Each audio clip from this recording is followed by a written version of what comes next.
Amis de la revue de presse, bonjour. Ce mercredi 20 mai 2026, les kiosques béninois vibrent au rythme d'une actualité dominée par les derniers préparatifs de la transition présidentielle. Entre l'investiture éminente de Romuald Wadani, les réformes institutionnelles, les décisions gouvernementales, les questions sociales et les enjeux sportifs, la presse déroule une actualité dense aux multiples facettes. En tête des préoccupations, l'investiture du président élu Romuald Wadani continue de monopoliser l'attention des quotidiens. Le Matin détaille les grandes séquences du dimanche 24 mai 2026, tandis que La Boussole évoque une transition de pouvoir millimétré sous le sceau de la sobriété. Libération met l'accent sur une cérémonie sous le signe de la solennité républicaine, quand Le Progrès s'intéresse au scénario d'une journée historique bien pensée. Si près de 6000 invités sont attendus à la cérémonie, plusieurs journaux relèvent néanmoins une particularité, l'absence annoncée des chefs d'État étrangers. La presse insiste surtout sur le caractère sobre de l'événement et une organisation minutieuse des différentes étapes de cette passation de pouvoir. Déjà, Fraternité et Le Potentiel lèvent un coin de voile sur le programme officiel ainsi que les premières projections autour du futur gouvernement. Dans le prolongement des questions institutionnelles, plusieurs journaux reviennent également sur la sortie de Joseph Fifa-Medjugorje à l'occasion de la deuxième session ordinaire du Conseil économique et social CSE où il intervenait en qualité d'invité d'honneur. Décryptage info, Le Matin, Le Télégramme, La Nouvelle Génération et L'événement précis relaient son appel en faveur d'un voisinage républicain fertile entre le SES et l'Assemblée nationale. Une déclaration interprétée comme un plaidoyer pour une collaboration plus étroite entre les institutions de la République. Parallèlement, le paysage médiatique enregistre une évolution significative. Le Matin et La Nouvelle Tribune rapportent que la Haute Autorité de l'Audiovisuel et de la Communication HAC a ouvert 68 licences et lancé un appel à candidature à l'attention de nouveaux éditeurs.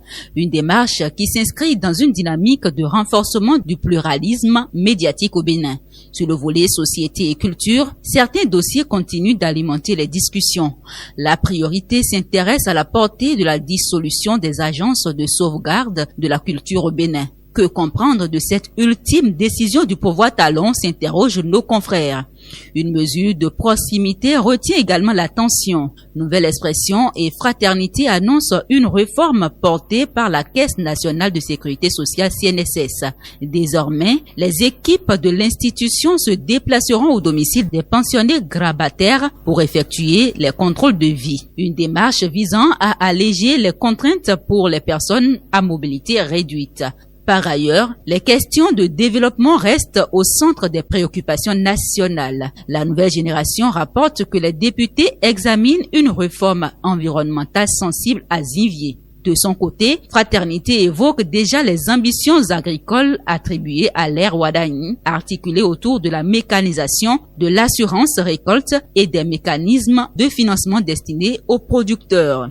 Du côté des faits divers, plusieurs journaux, dont Libération et Lettres ouvertes, reviennent sur une importante opération anti-drogue au port autonome de Cotonou ayant conduit à la saisie de plus de 90 kg de cocaïne. À l'international, La Boussole indique que le procès de Kemi Seba en Afrique du Sud connaît de nouveaux retards. La priorité, quant à lui, annonce la victoire du principal parti d'opposition aux législatives au Cap-Vert. Au Togo voisin, Le Télégramme rapporte une mesure qui pourrait renforcer l'intégration régionale, les sanctions de visa pour les ressortissants africains. Enfin, dans les pages sportives, les regards restent tournés vers la Coupe d'Afrique des Nations 2027. Les Guépards du Bénin évolueront dans le groupe F aux côtés du Burkina Faso, de la Mauritanie et de la Centrafrique. Si Visa Info évoque un groupe piège, La Boussole y voit plutôt une poule à la portée des Béninois. Dans la perspective des prochaines échéances, le sélectionneur Gernot Rohr a convoqué 25 joueurs pour la journée FIFA de juin 2026. En handball, Visa Info annonce l'élection de Eloge Dossou à la tête de la ligue professionnelle avec l'ambition affichée de donner un nouvel élan à la discipline. Fin de la revue de presse. Diana Tekbo, à demain.